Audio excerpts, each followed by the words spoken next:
You need this guy." I gave him a guileless smile. "Waiting for the right man to come along. You?"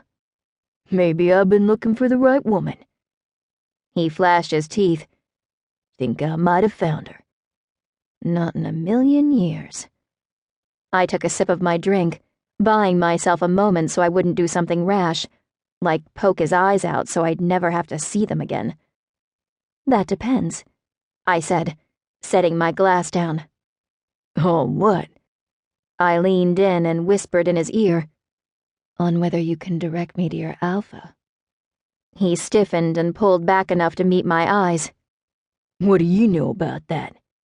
I gave him a level look. "I know enough." It was too bad the woman who'd given me the tip hadn't had any contact information for the pack. They'd gotten a new alpha recently, and he'd been making sweeping changes to their structure. Maybe even reining them in, since I'd had to drive around to 3 different bars before I found one with a werewolf inside. "How do you know I'm not him?" I cocked my head and gave him a disparaging look. "You've been a werewolf, for what, 5 years?" I kept my voice low, letting his enhanced hearing filter out the music in the background. "The vibe coming off you tells me you aren't strong enough to be an alpha and probably never will be." My abilities as a sensor didn't just identify his race, but also his strength and age. It was useful, in times like these. His eyes narrowed. "You can't be sure of that." "Yes, I can." And if he was a little smarter, he would have figured out who I was by now. "So, where's your alpha?" "Not here," he growled. I rolled my eyes. "I know that. Just give me a phone number or location to find him." "I ain't telling you shit." He jerked me off the stool. "But I'll take you to him." I tripped on my heels as he pulled me forward and almost fell. If he hadn't had such a strong grip on my arm, I would have crashed into the floor. Regaining my balance, I straightened my body. He wasn't the only one who could resort to violence, and now I had witnesses that he'd started it first. Taking hold of his wrist, I yanked his hand off of me. When he reached out again, I grabbed his arm and swung him into the bar. He crashed into a roll of stools, head first, sending nearby patrons scrambling back. I gripped the back of his neck and smashed his face into the bar. Blood gushed from his nose when I pulled him back up. I leaned in close to his ear. "You've got 3 seconds to change your mind before I break something else."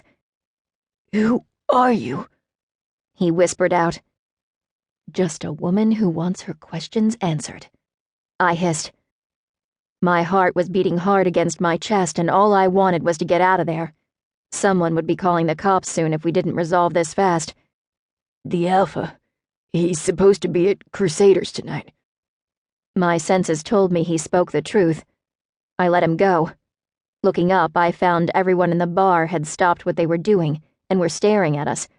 Music still played in the background, but it was a lonely melody. "It's okay, everyone." I put my hands up in a conciliatory gesture. "He's had too much to drink and didn't know how to take no for an answer." People started whispering among themselves. The werewolf grabbed a napkin off the bar and started wiping his face clean, shooting me dirty looks as he got the worst of the blood off. As if he hadn't asked for it. I was paying my tab with the bartender when a spark hit my senses, alerting me to a new arrival in the parking lot. This was about to get a whole lot more interesting. I stuffed my wallet back into my purse and zipped it up, just before the front door crashed open. Everyone's gaze swung toward it. A man with shoulders wide enough that they nearly filled the doorway stepped inside. His blonde hair was about 2 inches long, and his face freshly shaven. He had strong features, like you'd expect from an ancient warrior, with a square jaw and a Roman nose. The golden tint of his skin hinted at his half-angel heritage. A nephilim, one of only 4 dozen left on Earth, where once there were hundreds. This one was about 2,500 years old. Power rolled off of him in thick waves that pushed against my senses and ignited my inborn instinct to run as far and fast as I could. His golden eyes zoomed in on me, and it was as if we were the only 2 people in the room. In half a dozen strides, he was nearly on top.